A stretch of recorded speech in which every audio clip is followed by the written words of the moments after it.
Mike, what's happening in Mexico right now?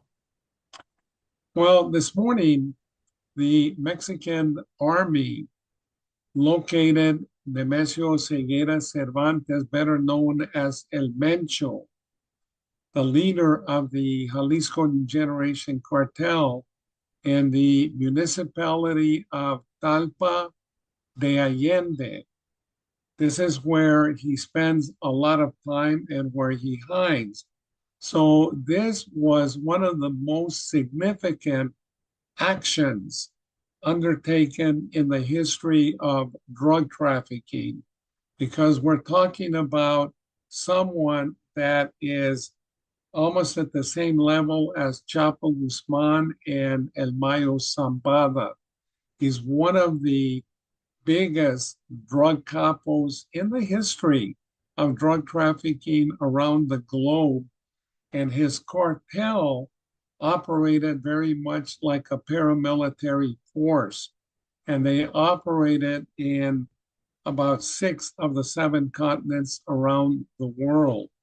But not only were they involved in cocaine, heroin trafficking, but they were also major players in the traffic of synthetic drugs such as fentanyl, methamphetamine. They imported precursor chemicals not only from China, but also from India through the port of Lázaro Cárdenas in Michoacán. But they also diversified their criminal activities to include the penetration of the avocado industry, the lemon lime industry, the theft of lumber, penetration of the fishing industry, and then they were also involved in the theft of petroleum from Pemex pipelines. Mike, can you explain to me clearly, this was a Mexican-led operation, but what role did U.S. intelligence have in an operation, or what role does U.S. intelligence have typically in an operation such as this? Sometimes they provide information, excuse me. Sometimes we have law enforcement agencies that operate in Mexico, such as DEA, FBI, and others. And in Mexico, we have a huge apparatus of informants that we've been able to cultivate through decades.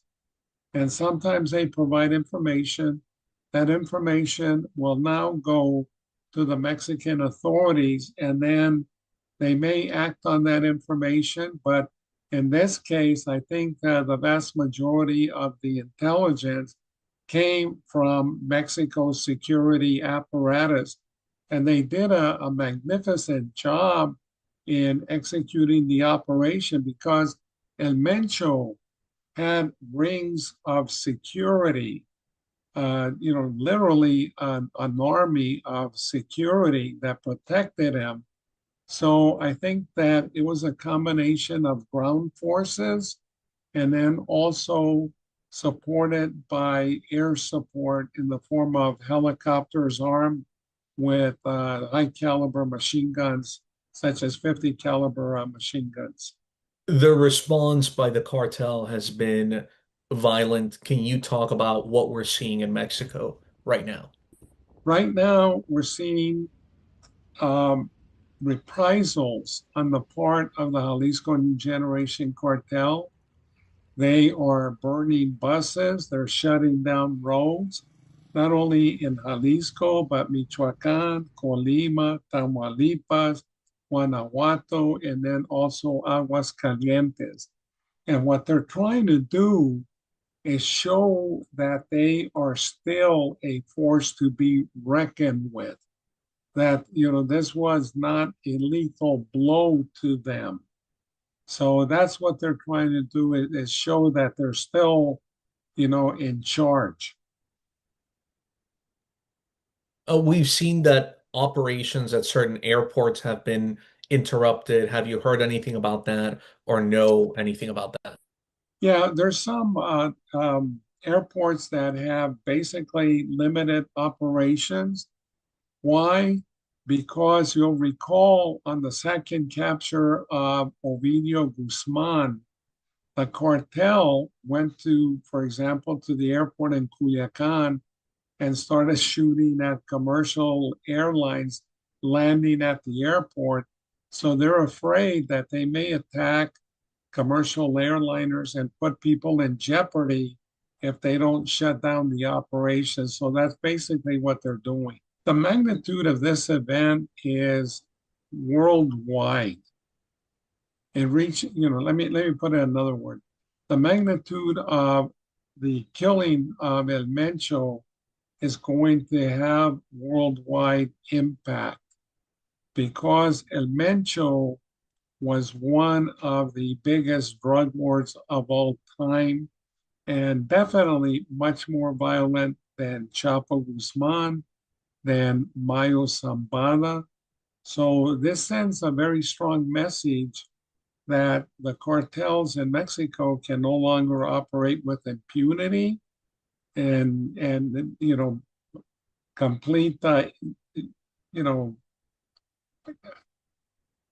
in let me say this, that this sends a message to the cartels that they can no longer operate with impunity and violating with I've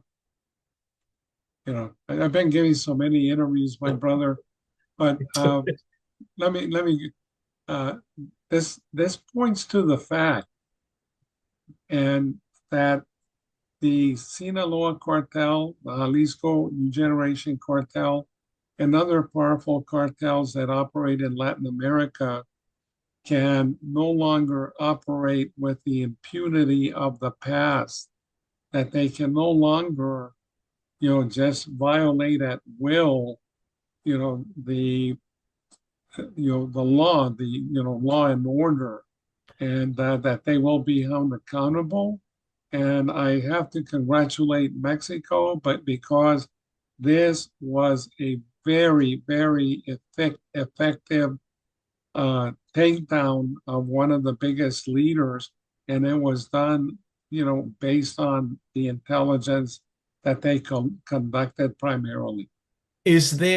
Are we going to see more violence before things calm down? I think that we'll see a little bit of violence, but here's the thing, is that I think Mexico is going to continue the attack not only on the Jalisco New Generation cartel, but on Sinaloa. There's a difference between El Mencho and Mayo Zambada and Chapo Guzman. The big difference is that Mayo Zambada and Chapo Guzman allowed independent actions to be taken by their underlings. El Mencho did not do that. He was very much like a dictator of a country, in this case of a cartel, where he controlled every operational aspect of the Jalisco New Generation cartel. I'm talking about money laundering, talking about logistics, I'm talking about drug production.